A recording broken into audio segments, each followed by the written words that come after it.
So it's pretty typical that we see geometry in different cultures and religions. Now, one day I was drawing these shapes and preparing for a mandala, and my neighbor saw the shape and it reminded her of something she had seen on a trip to Turkey. While I was her student, this neighbor of mine used to be my teacher. Some 25 years ago, she went to Turkey to take a tour, I think with the class, with the school, and she went to the city of Ephesus in Turkey. Now, when you look at the Bible, the book in the Bible called Ephesians, it's a letter written to people in Ephesus. And so this shape, she said, was interesting because while on the tour guide started to explain this shape that was on the ground and what it meant. And she said she seemed to be the only one really interested in learning this story. And this story seems to be all over the internet as far as what this means. But it said before they would have a meeting to discuss Christ, these were early Christians, they would draw this shape in the ground. And the reason they would do it is it would spell out a certain word. It would spell out the word Ichthys. And the word Ichthys, you can kind of pronounce it like this, Ichthys. It's an acronym. So it actually itself is the word fish in Greek. And the reason they would draw this is because you could spell that out. You have the I, you have the X, and these are Greek letters. You have the O with the line through it, which is the TH sound, th. It's how we spell the word theos, or God, which is the root word for, or the root for theology is theo. The Y, and then the E. And so the E, it's going to be like this. And so Ichthys means fish.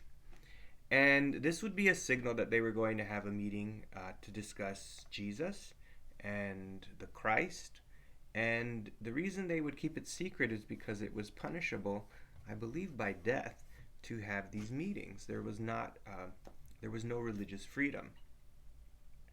So this is an acronym. Kind of like in math, we use the acronym PEMDAS, and it helps us to remember parentheses, exponent, multiply, divide, add, and subtract.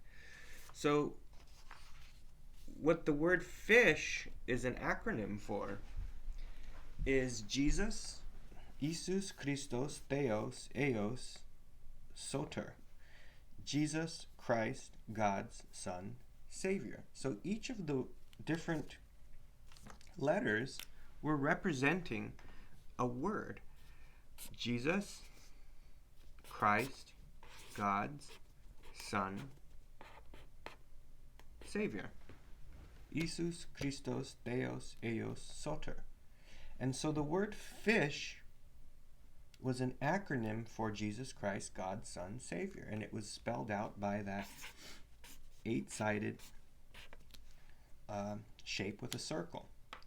The one that we often use to set up an 8-sided mandala. Now, we also notice, where I myself grew up in a church, and you often notice something they call the Jesus fish.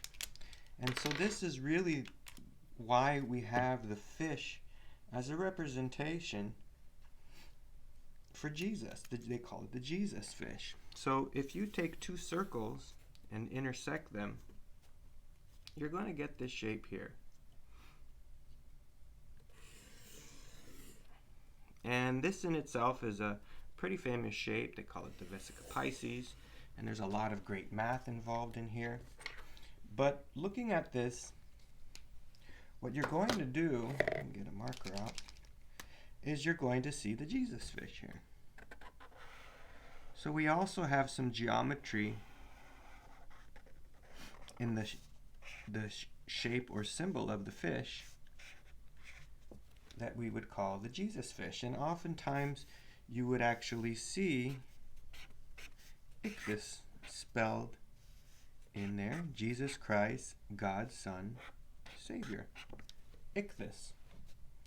And so here we have the geometry mixed in with some of the religion, and this happens in pretty much every religion. You have geometric patterns and shapes, or things that help you to remember what it is you believe in. So this is the story of Ichthus and the 8-sided wheel that we see.